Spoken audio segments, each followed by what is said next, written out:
Welcome back to this Money Control live stream. You're watching Closing Bell with me, Nandita Khemka, and my colleague. Hello there, I'm Yatin Mutta. Well, I think the Diwali week has certainly started on a sparkling note, right? After 5 days of correction, deep correction, we've seen the stage a turnaround, and a good one at that, because it was a Mm. triple-digit up move. In fact, at one point in time, we were even above that 24,400 mark, but no reasons to complain because we have shut shop above that 24,300 mark.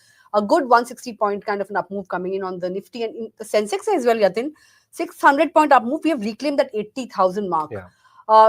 Strong bargain hunting across the broader end of the markets as well. You had the Nifty Mid Cap Index gaining almost 1%, and of Mm. course, all thanks to the Nifty Bank Index, right? Financials were the big theme today, thanks to numbers from ICICI Bank, and even in terms of earnings, it was a pretty good day. I think if you Mm. look at the likes of ICICI Bank, Shriram Finance, some of the mid cap banks, good set of numbers. Even Sun Pharma reported numbers just a few minutes ago, half an hour ago or so, and a good set of numbers coming in. It was an earnings beat. There were quite a few disappointments as well, but we'll talk about that as we head into this show. But aside of that, if you look at the advance decline ratio firmly in favor of gainers, 5:2, that was the kind of advance decline ratio Mm. on NSE. Buying across financials, metals, realty, in all of these pockets saw good traction. PSU Bank Index was the top mover, Yatin, 4% in excess kind of gains coming in on the PSU Bank Index. And if you look at the individual movers, Shriram Finance after healthy set of numbers, ICICI Bank, of course, best in class numbers, within the private banking names. Wipro, Aisha Motors, Adani Enterprises, and a lot of other names were gaining. Even the FMCG names were gaining in trade today. HUL, Asian Paints, Nestle, all these consumption names are doing well. But what didn't do well was Coal India on the back of earnings disappointment. It disappointed on all parameters. Yeah. Top Nifty loser, 4% cut coming in there. Bajaj Auto continues to be iffy. Experts say that GST figures post festive season, Yeah. Diwali, that'll be one key monitorable to Yeah. understand whether there has been a slowdown in urban consumption as well or not. Kotak Axis Bank under pressure, Hero Moto, Bharat Electronics, these are some of the names that were under pressure. But yeah, I think quite a few results reaction when it comes Yeah. to the broad end of the markets. Yes, and the market was quite strong today. In fact, today we also had the listing of Vari Energies, Hmm, Nandita, and that stock listed good. at a 55% premium to the issue price of 1503. Settled shop at close to 2338. So a good 835 rupees premium on the shares of Vari. Apart from that, in the mid caps, we had stocks like FSL gaining by nearly 12% after the management revised the guidance upward by nearly 6 percentage points. Obviously, this also factors in the inorganic growth plans and the acquisitions which will contribute to the growth. Indian Bank, Bandhan Bank were the other gainers in trade, gaining by nearly 10% each. What did not do well is Indigo, and that airline stock fell nearly 8% after posting a big loss for Q2. Chola Finance, good numbers. However, the pain in NBFC space and unsecured, lenders and the kind of personal finance, outlook which is there for by a few NBFCs has clearly spoiled the entire sector sentiment. In fact, Chola Finance was down 7% despite good numbers. We also have shares like Craftsman, Grindwell Norton, MGL. All of these stocks, anywhere down between 5 to 7%. Also, if you talk about FSL that I mentioned earlier, that stock was at a new 52-week high post good numbers and revision in guidance. That's true. Quite a few, winners when it comes to earnings. We can heave a sigh of relief because thus Mm. far earnings have been a big disappointment, and markets, as we say, are a slave to earnings, Yeah. and that has really played out. But this week seems to be a little different. At least, touch wood, it's just Monday, but let's hope that by the time we hit the Diwali Muhurat trading session, the sentiment remains upbeat, and the relief rally that we are seeing continues to power ahead.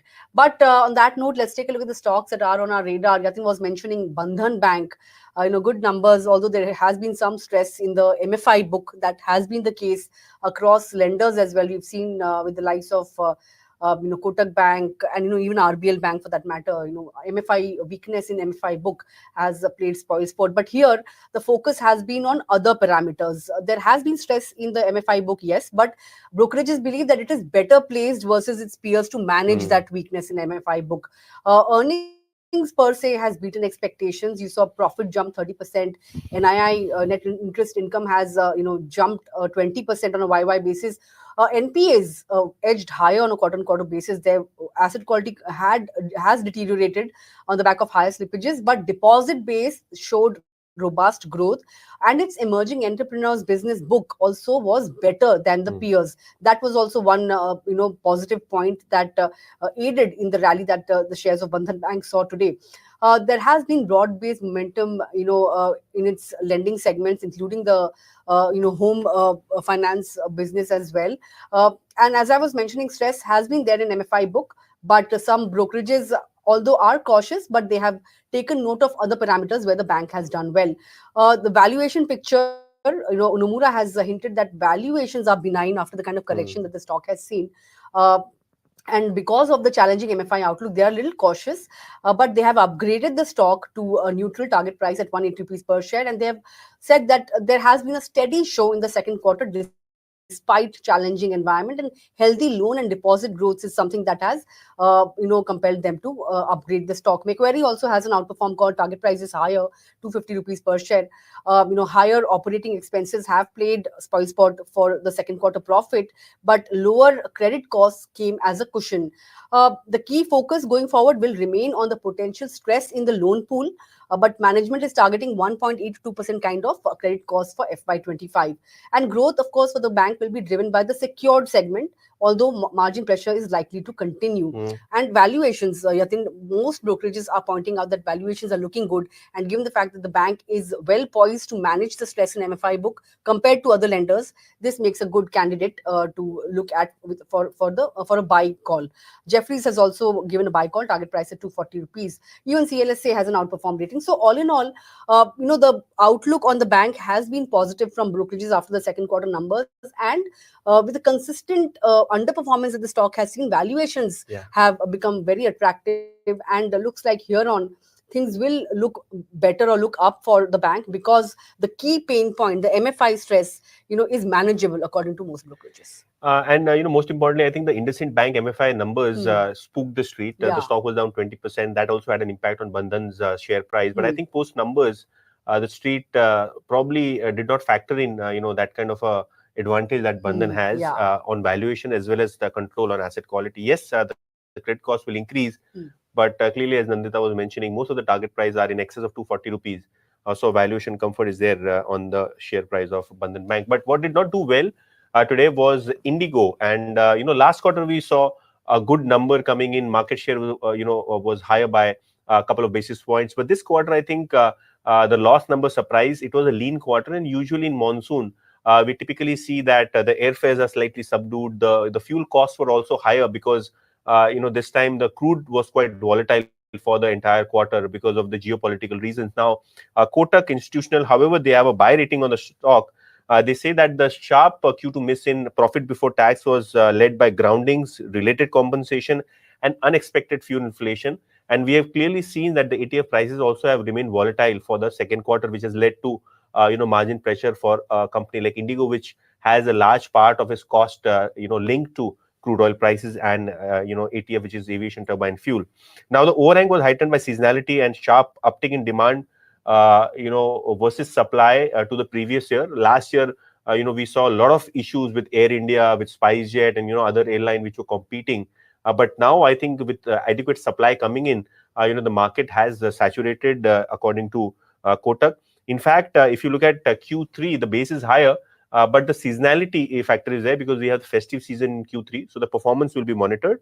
However, Kotak also cut the FY27 earnings estimate by nearly 10 percentage points. So that is the reason why the stock was slightly nervous today.